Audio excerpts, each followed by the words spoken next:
Léo soupira en regardant son cahier de devoirs. Papy, c'est trop dur l'école. Et puis je m'ennuie. Son grand-père, en l'entendant, sourit avec malice. Ah, Léo. Si seulement tu savais comment vivaient les enfants quand j'avais ton âge, ou même avant. À l'époque de ton arrière-arrière-grand-père, il y a plus de 100 ans, viens.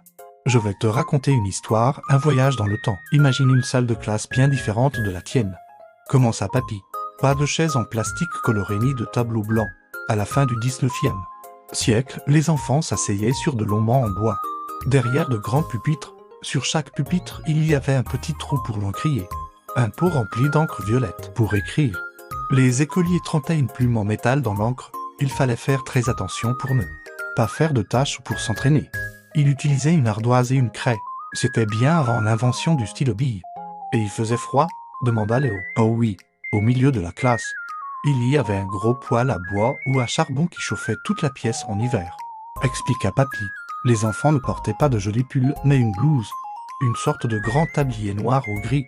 Pour ne pas salir leurs vêtements qui coûtaient très cher à l'époque, les règles étaient très strictes. Il fallait rester silencieux et bien droit. Si un élève était turbulent ou ne savait pas sa leçon, le maître pouvait le punir. Parfois, il devait porter un bonnet en papier avec de longues oreilles, le fameux bonnet d'âne, et rester debout dans un coin. C'est grâce à un monsieur nommé Jules Fégique, vers 1882. L'école est devenue gratuite et obligatoire pour tous les enfants en France, filles et garçons. De 6 à 13 ans, quand la cloche sonnait la fin des cours, c'était l'heure de la récréation. Continua Papy. Les jouets n'étaient pas les mêmes qu'au jour. Pas de console de jeux ni de tablettes. Les enfants jouaient avec des choses simples, souvent fabriquées à la main. Les garçons adoraient jouer aux billes.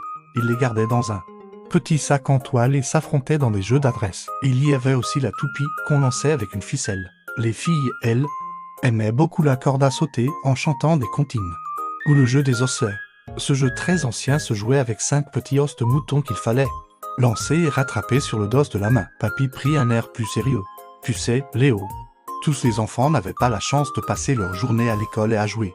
Beaucoup commençaient à travailler très jeunes pour aider leur famille. Ils devenaient apprentis. Imagine un garçon de ton âge, appelons-le Pierre. Il ne va pas à l'école, il est apprenti forgeron. Dès le matin, il est dans la forge, l'atelier du forgeron. C'est un endroit sombre, chaud et bruyant. Sa tâche principale est d'actionner un énorme soufflet pour attiser le feu. Et les filles s'inquiétaient Léo. Elle travaillait aussi.